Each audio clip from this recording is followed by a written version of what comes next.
Ocean City, Maryland, famous for its beaches, 3-mile boardwalk, rides, games, sights, and of course, Jesus on the beach. Today, a fellowship of 9 journeyed the long and windy boardwalk on a quest to find Ocean City's best boardwalk pizza. The pizza spots were chosen at random under the condition that they sold pizza by the slice. Cheese pizza only, so no Roni Brony. The first stop was at Buena Vita Pizza, and it was surprisingly good. We ordered 4 regular slices cut into smaller slices for sharing. It was hot, fresh, coming straight out of the oven. Not too saucy and not too much cheese, baked to a good temperature. Overall, it received favorable scores across the board with a total of 63. Off to a good start. Next, we wandered down the boardwalk to the famous Grotto Pizza. Grotto is a local chain founded in 1960 in Rehoboth Beach, Delaware, now with locations in Maryland and Pennsylvania. It's a staple of the Del Mar Beach resorts, so we had to make a stop.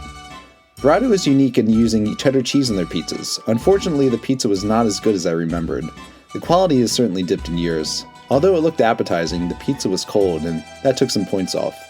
Grotto came in at a 46.5 rating overall, with an average of 5.2 out of 10. A similar taste to Sam's Club pizza with a decent crust and okay sauce, but definitely lacking the pizzazz it once had. Next, we stopped by Love's Pizza, and after checking out the place, we decided, not for us, so we moved on. Our next stop on the pizza trail brought us to Pizza Boy, a highly recommended pizza stand that traces its roots back to the 1960s. After talking to the Pizza Boy, who despite his boyish looks was more of a pizza man, we sampled the goods. The pizza was hot and fresh, and the crust was delicious. It had plenty of flavor, and we enjoyed the atmosphere as well. With plenty of high scores, it received a total rating of 60, and it was definitely a highlight on our journey.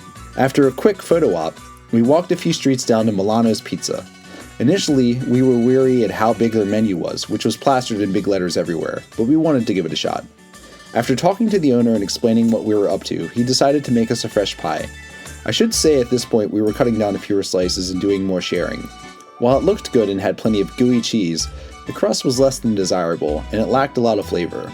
This was so far our lowest rated pizza, coming in at a total score of 38 with an average rating of just 4.2.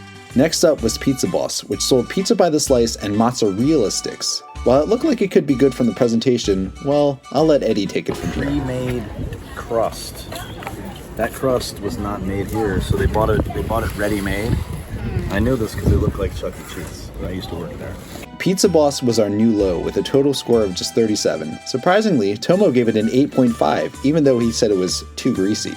Our next stop was our friend and countryman Paisano. The staff was friendly and plentiful, and they looked like actual paisans.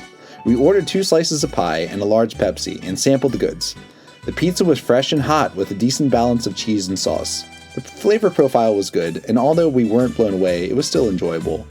The scores were mixed but mostly favorable, coming in at a total of 54 with an average score of 6. Next up was Tony's Pizza, an Ocean City landmark since 1962, with Big Tony up on the roof looking out over all of us. The pizza was fairly generic, and nothing to write home about. It's what the kids would call mid. Elena was hanging tough, but like all of us started to hit a wall. The scores were reflected in the review, coming in at a total of 45.5 with an average score of 5.1. Sorry Tony, but the Z was Cosi. Almost last and certainly least was Caruso's, which had a great location, but the pizza was equivalent to that of Chuck E. Cheese's, with no disrespect to Chuck. It had the texture of cardboard, and after a few bites we didn't even want to finish it. Not even sure the seabirds would want it. Caruso's came in dead last with a total score of 21.5, with Eddie and Stephanie giving it each a 0.5. Tomo apparently loved it and gave it an 8. Crazy! Our final stop on the pizza walk was the well-established fan favorite, the Dough Roller, the most recognizable and solid pizza chain in Ocean City. The Dough Roller is a sure thing. Consistent flavors and well-balanced slices of pie, it's no wonder they are a mainstay of the Ocean City Boardwalk. This expectedly took the top score at 71 with a high average of 7.9. Alas, our pizza journey had come to an end, and by this time, we were all waving the white napkin, officially pizzaed out. So, there you have it, folks. If there's a lesson we can learn from this, it's to always listen to your parents. Jojo, what's your favorite pizza on the beach?